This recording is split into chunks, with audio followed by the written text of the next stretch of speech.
The dazzling Zozibini Thunzi has been crowned Miss South Africa 2019 as the iconic pageant proudly celebrated Women's Day with a glittering and star-studded event at the Sun Arena in the Times Square in Pretoria.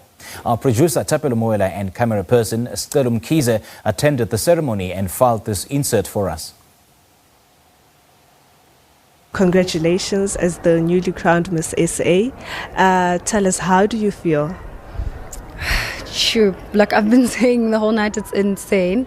I still don't believe it. Maybe when I wake up tomorrow morning, that's when it will finally sink in. But I feel absolutely amazing. It's something I've been working towards for a very long time, and now that it's finally happening, it feels amazing. Who is Zozibini? We heard a bit about you on stage. Can you just elaborate more? Who are you, where you're from, and what did you study? So I'm from a very small village, Yakutsolo, Esdwadweni in the Eastern Cape. I studied public relations at CPUT. I'm actually still doing my BTech right now, part-time, and working at Ogilvy at the same time. So I'm a working student who happened to find herself doing Miss South Africa, and so it's been quite a crazy balance, but I'm here now and ready to take on the job. I think as an advocate for women and women rights, which do you stand for, and would you say you'll carry out through your reign as Miss South Africa? If possible, every woman's right. We are really at a place in South Africa that's really horrible for women, and I just wish we could get to a place where women feel safe in their own homes, feel safe in the streets, and I would really advocate for any kind of women's rights, for them to feel safe once again in South Africa. And one thing that stood up for me during the whole pageant this evening was your image and how you are true to yourself. I see that you're rocking the natural hair. Are you going to keep that image, or is it something that's going to change with time? I'm definitely keeping the natural hair. I don't want to compromise it for anything.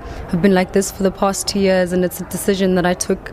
And when I did, I was really scared before cutting my hair because, of not feeling beautiful after I did it, because society has very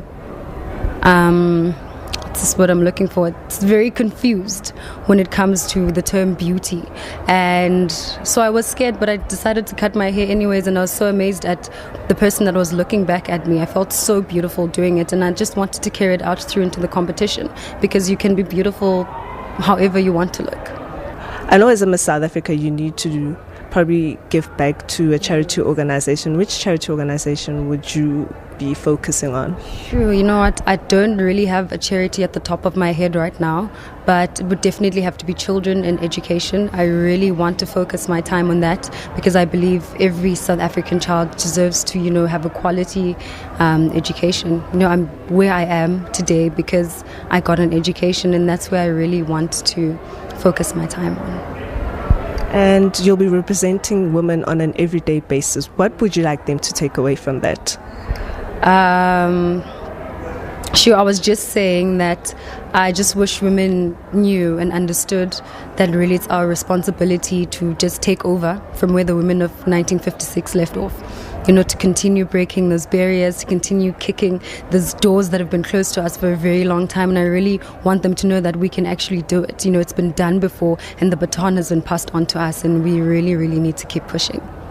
And we're celebrating 25 years of democracy in the country, obviously, and our youth is probably going through the most. What will you be bringing to the youth of South Africa? I know everyone is expecting Miss South Africa to probably bring change, which is, I'd say, probably a huge responsibility, but what will you be bringing or contributing to change the youth of South Africans? The first thing I'd really hope to do is to instill hope. And I feel like I've really already started doing that, because coming into this competition, being from where I'm from, Esdwadweni, I've had so many inboxes from young girls from there, and even, men as well, telling me that they can't believe I've made it this far, and I hadn't even, won Miss South Africa yet. And that alone, has instilled a sense of hope into the villages that we come from. And I'm really hoping to expand on the platform to do, even more. Have you always been a fan of Miss South Africa? Is it something that changed throughout the years as you grew older and older? I've always been an absolute fan because of the women that came out of it. Boba Setsane Khumalo, Peggy Sue. You can just see the work that they're doing in South Africa now. And I always, speak about Boba Setsane, and I said she got crowned when I was very, very young, but we're still talking about her even now because of the change, that she inflicted. One of the first black women to, take the crown, and she did not stop there. She just continued, trailblazing. And these are the women that I've been looking up to, for most of my life. And so for me to be here is, an absolute pleasure. And lastly, what would you like to be remembered for? Sure, I want to be remembered as someone who tried, when it was difficult, someone who never gave up, and just that one person who was the last to leave the room because they refused to see change not being done. That's how I want to be remembered. Thank you very much for making time to talk to us here on Wonderlife. Thank you so much. I love Morning Live. I've been watching it since I was a child, waking up and going to school, getting dressed. So this is absolutely amazing. It's a dream. Thank you so much for having me.